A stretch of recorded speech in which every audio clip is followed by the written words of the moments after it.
प्रिय व्यूअर्स, परीक्षा expert official channel के डेली स्टैटिक जीके सीरीज में आपका स्वागत है। इस सीरीज में हम प्रतिदिन आपके लिए UPSC, state PSC, SSC, RRB banking तथा विविध परीक्षाओं से संबंधित 10 प्रश्न व्याख्या सहित लेकर प्रस्तुत होंगे। हम आशा करते हैं कि ये प्रश्न आपकी परीक्षाओं की तैयारी में सहायक सिद्ध होंगे। चलिए शुरू करते हैं पहले क्वेश्चन से।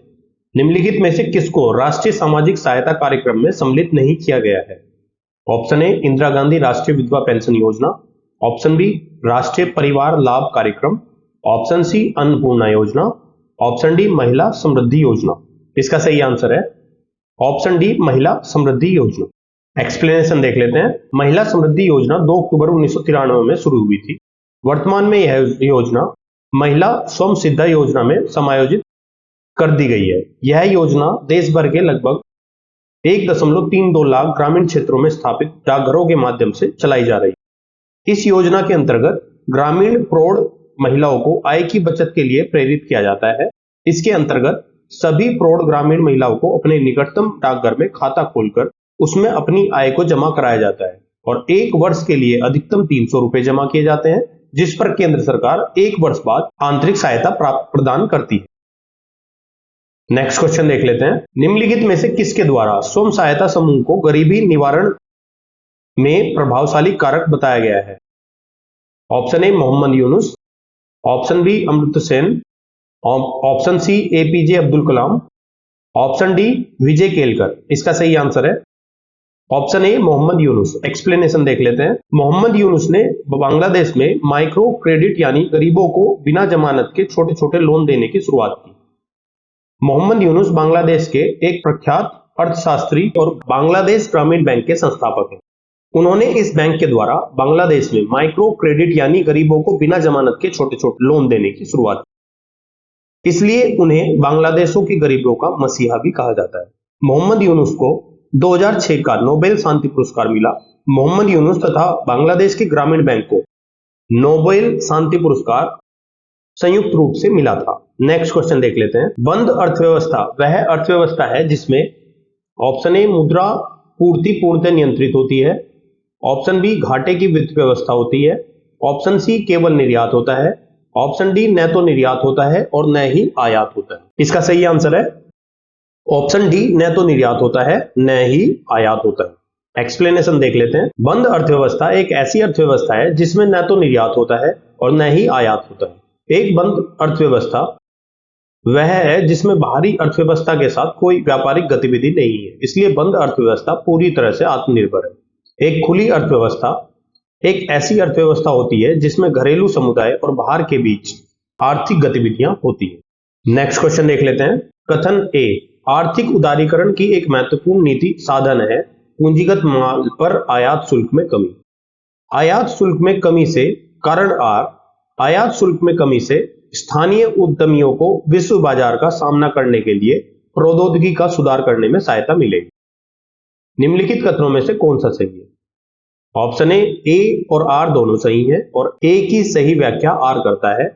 ऑप्शन बी ए और आर दोनों सही हैं परंतु ए की सही व्याख्या आर नहीं करता है। ऑप्शन सी ए सही है परंतु आर गलत है। ऑप्शन डी ए गलत है परंतु आर सही है।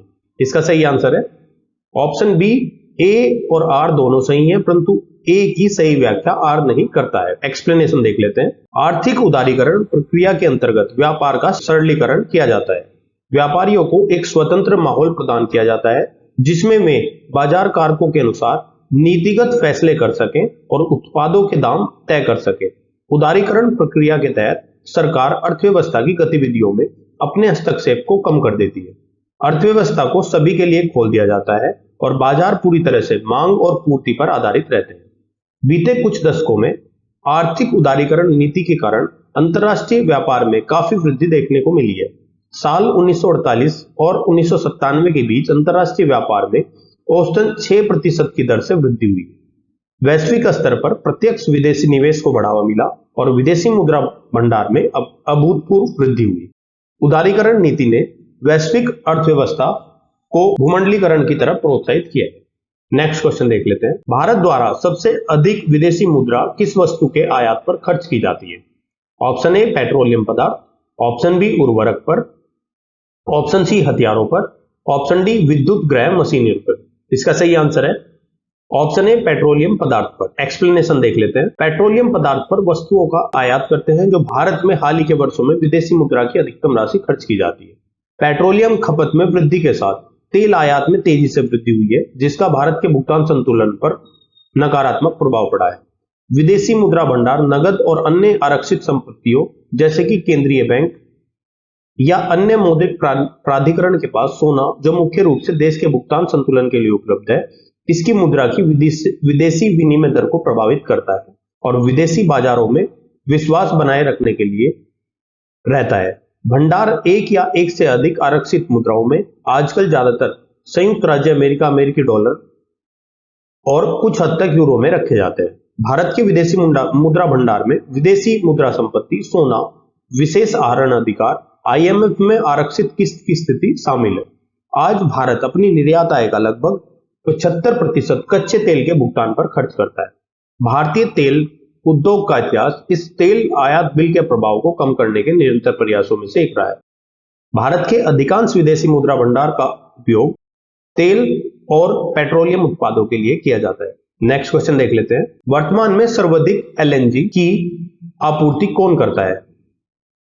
Option A Iran, option B Kuwait, option C Qatar, option D Saudi Arabia. इसका सही आंसर है ऑप्शन सी कतर। एक्सप्लेनेशन देख लेते हैं। कतर भारत को सर्वाधिक LNG आपूर्ति करने वाला राष्ट्र है। भारत मुख्य रूप से कतर और ऑस्ट्रेलिया से दीर्घकालिक अनुबंधों के तहत LNG आयात करता है और अपने प्राकृतिक गैस स्रोतों को विविधता देने की कोशिश कर रहा है।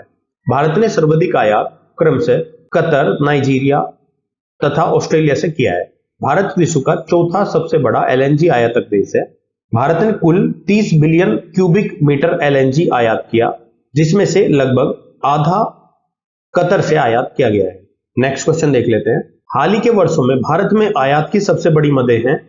ऑप्शन ए पेट्रोलियम पदार्थ एवं अनाज, ऑप्शन बी पूंजीगत वस्तुएं एवं पेट्रोलियम पदार्थ, ऑप्शन सी पेट्रोलियम पदार्थ व रासायनिक उर्वरक, ऑप्शन डी जवाहरात व पेट्रोलियम पदार्थ। इसका सही आंसर है ऑप्शन डी पूंजीगत वस्तुएं एवं पेट्रोलियम पदार्थ। एक्सप्लेनेशन देख लेते हैं। पूंजीगत वस्तुएं एवं पेट्रोलियम पदार्थ भारत के आयात की सबसे बड़ी मद है। भारत क्या आयात करता है, इसकी सूची नीचे दी गई है। कच्चा तेल, सोना, मोती, कीमती पत्थर, पेट्रोलियम उत्पाद, दूरसंचार उपकरण, इलेक्ट्रॉनिक उपकरण, औद्योगिक मशीनरी, इलेक्ट्रॉनिक पार्ट्स, पशु वनस्पति वसा तेल, मोम, प्लास्टिक और चिकित्सा उपकरण इत्यादि। नेक्स्ट क्वेश्चन देख लेते हैं। वर्तमान में निम्नलिखित में से किसका निर्यात भारत से सर्वाधिक रहा है? ऑप्शन ए कृषि एवं संबंधित उत्पाद, ऑप्शन बी वस्त्र, ऑप्शन सी अभियांत्रिकी वस्तुएं, ऑप्शन डी रसायन। इसका सही आंसर है ऑप्शन सी अभियांत्रिकी वस्तुएं। एक्सप्लेनेशन देख लेते हैं। इंजीनियरिंग सामानों का निर्यात अप्रैल-दिसंबर 2021 के दौरान बढ़कर 81.8 अरब डॉलर हो गया। इससे पिछले वर्ष की इसी अवधि के दौरान 52.9 अरब डॉलर की तुलना में 54% की शानदार वृद्धि दर्ज की गई। इस अवधि के दौरान भारत के कुल निर्यात बास्केट में इंजीनियरिंग सामान क्षेत्र का सबसे बड़ा 27% का हिस्सा रहा है। दिसंबर 2021 में इंजीनियरिंग सामानों का निर्यात 9.79 अरब डॉलर तक पहुंच गया, जो दिसंबर 2020 में 7.07 अरब डॉलर की तुलना में 38% की वृद्धि है। नेक्स्ट क्वेश्चन देख लेते हैं। भारत के निर्यात का सबसे बड़ा भाग भेजा जाता है। ऑप्शन ए चीन को, ऑप्शन बी सिंगापुर को, ऑप्शन सी सऊदी अरब को, ऑप्शन डी संयुक्त राज्य अमेरिका को। इसका सही आंसर है ऑप्शन डी संयुक्त राज्य अमेरिका को। एक्सप्लेनेशन देख लेते हैं। भारत अपने निर्यात का सबसे बड़ा हिस्सा अमेरिका को भेजता है, जो भारत की कुल निर्यात का 15.88% है। दूसरी ओर भारत के आयात का सबसे बड़ा स्रोत चीन है। भारत विश्व का 17वां बड़ा निर्यातक देश है। भारत जो सामान सबसे ज्यादा निर्यात कर रहा है वो हीरे, जवाहरात एवं पेट्रोलियम उत्पाद है। भारत द्वारा सबसे ज्यादा आयात किए जाने वाला सामान क्रूड ऑयल है। नेक्स्ट क्वेश्चन देख लेते हैं। स्वतंत्र व्यापार नीति है। ऑप्शन ए समावेशी विकास को प्रोत्साहन देना, ऑप्शन बी प्रशुल्कों की अनुपस्थिति, ऑप्शन सी प्रशुल्कों की उपस्थिति, ऑप्शन डी वस्तुओं की गतिशीलता पर नियंत्रण। इसका सही आंसर है ऑप्शन बी प्रशुल्कों की अनुपस्थिति। एक्सप्लेनेशन देख लेते हैं। स्वतंत्र व्यापार नीति वह नीति होती है जहां व्यापार पर किसी भी प्रकार का प्रशुल्क नहीं लगाया जाता है। ऐसा प्राय क्षेत्रीय समझौतों में देखा जाता है। इनमें ग्रुप के सदस्य आपस में तो प्रशुल्क एवं अन्य व्यापार समाप्त कर देते हैं, परंतु प्रत्येक सदस्य देश गैर सदस्य देशों के साथ अपना प्रशुल्क व्यापार प्रतिबंध तथा कमर्शियल नीतियां बनाए रखते हैं। प्रिय व्यूअर्स, हम आशा करते हैं कि ये वीडियो आपको अच्छी लगी होगी। कृपया अपने फीडबैक एवं सजेशंस कमेंट बॉक्स में दें। हम आपके सजेशंस के अनुसार वीडियो को और बेहतर बनाने का प्रयास करेंगे। इस वीडियो की पीडीएफ प्राप्त करने के लिए आप हमारे टेलीग्राम चैनल से जुड़ सकते हैं, जिसका लिंक वीडियो के डिस्क्रिप्शन में दिया गया है। आप हमारी वेबसाइट www.parikshaexpert.com पर जाकर किसी भी एग्जाम की टेस्ट सीरीज ज्वाइन कर सकते हैं।